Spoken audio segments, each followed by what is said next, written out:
Halo, selamat malam semua.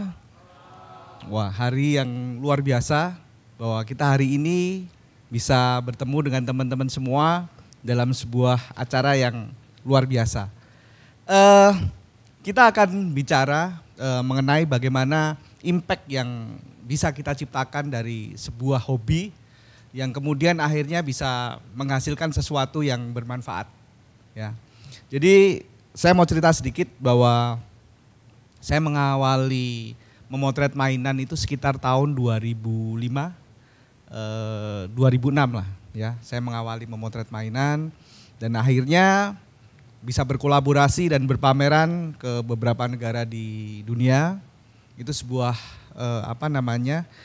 cara bagaimana kita bisa memperkenalkan kultur budaya Indonesia ke kancah dunia. Awalnya saya melihat bahwa anak-anak muda di Indonesia ini punya kemampuan yang sangat luar biasa, ya, karena mereka rata-rata bisa menciptakan banyak hal yang mungkin tidak terekspos. Jadi sekitar tahun 2005-2006, saya melihat sekelompok anak muda nongkrong di sebuah mall di Jakarta. Mereka sedang beramai-ramai merancang sebuah mainan. Mereka rata-rata meng-create, ada beberapa yang meng-custom juga. Dan akhirnya terbersit saya waktu itu ingin lebih bisa memperkenalkan mereka ke kancah dunia. Dan akhirnya saya bisa berkolaborasi dengan mereka dengan harapan ya ini adalah sebuah wadah yang sangat potensial. Dan akhirnya dari situ terbentuklah sebuah wadah besar para desainer toys Indonesia yang akhirnya juga bisa menciptakan karya-karya yang sangat diminati di mancanegara. Karena awalnya saya ketika berpameran ke beberapa negara di dunia, saya selalu mendengar cerita dari mereka tentang kehebatan toys designer di Indonesia. Tapi saya nggak pernah tahu mereka ini siapa gitu. Dan ketika saya balik ke Indonesia, saya temuin mereka untuk bisa berkolaborasi dan di tahun 2013 saya menulis satu buku, itu hasil kolaborasi saya dengan banyak desainer toys dari seluruh dunia dan banyak dari Indonesia juga. Ya. Harapan saya waktu itu bersama-sama nanti juga ada narasumber yang lain bahwa Indonesia bisa menjadi salah satu barometer industri mainan di dunia. Ya. Bukan hanya sebatas wacana tapi di kemudian hari akan menjadi sesuatu yang sangat berharga dan terbukti setelah pasca 2006, 2007, 2008, 2010 industri mainan di Indonesia mulai bergairah dan kita sangat berapresiasi ya dengan hadirnya para desainer toys di Indonesia. Ini juga merupakan salah satu pasar potensial di mana kita tahu bahwa sekitar 4,5 juta anak-anak lahir di Indonesia dan ini juga merupakan salah satu pasar potensi bagi industri mainan di Indonesia. Dan ketika arus globalisasi dan beberapa brand internasional ya mulai melirik pasar Indonesia, kita juga punya semacam PR berat ya, di mana kita harus bisa memasukkan kultur budaya Indonesia juga ke dalam sebuah karya mainan. Jadi bukan sekedar hanya kita makan mentah-mentah, tapi nanti di kemudian hari kita bisa mengkolaborasikan dengan kultur budaya Indonesia. Oke, ini tema kita hari ini. Kita akan bicara banyak bagaimana akhirnya ini mempunyai efek yang luar biasa bagi industri mainan di Indonesia. Oke. Tahun 2005-2006 inilah awal saya mengawali yang namanya toys fotografi. Mungkin pada masa itu belum banyak yang mengenal toys fotografi. Kamera juga tidak secanggih sekarang yang kita bisa lihat dari layar belakang, kita bisa lipat sedemikian rupa dengan angle sedemikian sulit kita masih bisa memotret. Kalau dulu enggak, saya harus tengkurap, ya kan, tengkurap di jalanan gitu. Pada masanya mungkin saya dikira orang gila. Ya kan? Itu ngapain tengkurap di jalanan gitu. Nggak tahu yang ditengkuripin bawahnya bersih atau enggak gitu. Yang penting adalah bagaimana mengekspresikan sebuah karya. Gitu. Nah, dari situlah industri mainan di Indonesia mulai bergerak. Ya, pelan, perlahan tapi pasti teman-teman mulai berburu mainan untuk dijadikan sebuah objek foto. Nah, toys fotografi. Toys fotografi itu apa sih? Sebenarnya simpel aja ketika orang bertanya. Toys fotografi ya menempatkan objek mainan dalam sebuah komposisi foto. Terus bagaimana sih toys fotografi ini bisa diciptakan dalam sebuah karya yang unik, kreatif gitu.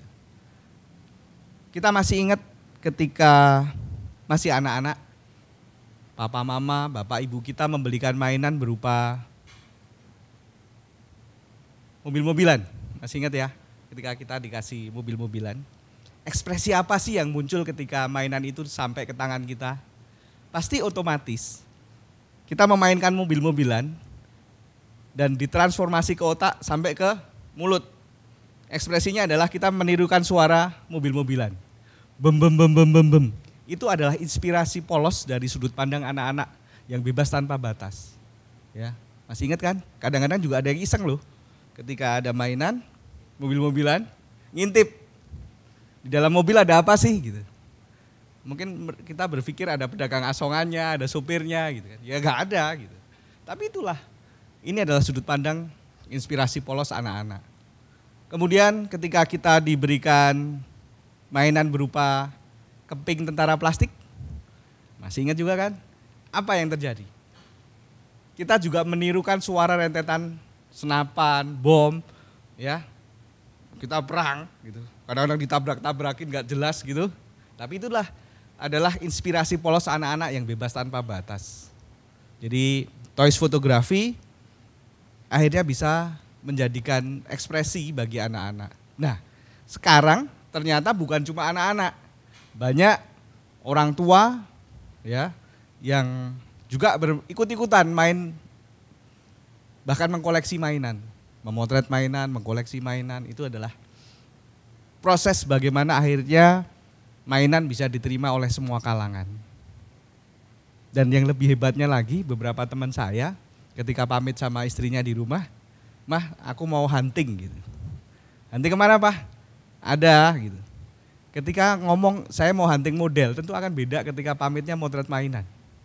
Kalau hunting model, istrinya pasti tanya, "Pulang jam berapa, Pak?" Gitu. "Cepat pulang ya," gitu. Kalau mainan, "Oh ya, silahkan pergi, besok tak beliin mainan lagi," gitu. Pasti lebih bebas gitu loh. Oke, nah, ide dalam toys fotografi. Kita mungkin agak sedikit agak sedikit lari dari sebuah konsep fotografi itu sendiri, karena ketika kita belajar fotografi ya tentu akan belajar mengenai komposisi, pencahayaan dan lain-lain.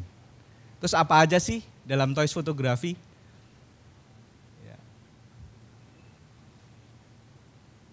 Ya, kita bicara mengenai komposisi. Toys fotografi mungkin agak sedikit unik dibanding genre fotografi yang lain. Kita akan bicara mengenai komposisi. Kenapa bicara komposisi? Karena ya kita harus membuat mainan ini mendominasi sebuah bidang foto, di mana mainan-mainan ini akan menjadi sebuah cerita yang akan dilakonkan oleh sang mainan. Ya. Jadi kita harus bisa menjadi sutradara yang baik bagi mainan-mainan ini. Ibaratnya kita seorang dalang nih. Kalau dalang kan tahu sendiri. Dari lakon yang akan dimainkan dalam sebuah cerita, ya si wayangnya harus bisa menjadi seorang aktor maupun aktris sehingga dia bisa memerankan peran yang ada. Nah ini salah satu foto yang saya foto di Candi Sewu. Ini di Prambanan, Jawa Tengah. Ya, tidak jauh dari Prambanan. Kebetulan saya memotret ini habis hujan. Jadi malamnya turun hujan, paginya saya bisa memotret sehingga saya bisa mendapatkan ruang komposisi yang menarik, baik refleksinya maupun langitnya juga masih bagus. Nah, ini bagaimana akhirnya komposisi itu bisa membuat sebuah mainan ini terasa mendominasi. Ini saya foto di Kaliurang. Di sana ada satu rumah tua, ya, ada satu rumah tua yang memang auranya sedikit agak mistis, ya. Saya bawa sebuah mainan tua itu sekitar, mungkin ini mainan buatan tahun sekitar tahun 80 atau tahun 70-an. Ya, saya foto di lokasi ini sehingga bisa terasa aura tuanya. Nah, dalam toys fotografi juga kita pasti mengenal pencahayaan, di mana pencahayaan adalah salah satu bagian terpenting dari fotografi. Ya, kita tahu kalau orang bicara mengenai toys fotografi, bicara mengenai fotografi secara umum adalah memanfaatkan cahaya sehingga objek bisa terekam dengan baik dalam sebuah kamera. Tanpa cahaya, ya tentu kita akan kesulitan, di mana kita harus menempatkan pencahayaan ini menjadi satu elemen penting. Bukan berarti harus cahaya terang benderang, enggak. Tapi disesuaikan dengan sebuah ide cerita sehingga dalam sebuah komposisi tersebut bisa maksimal.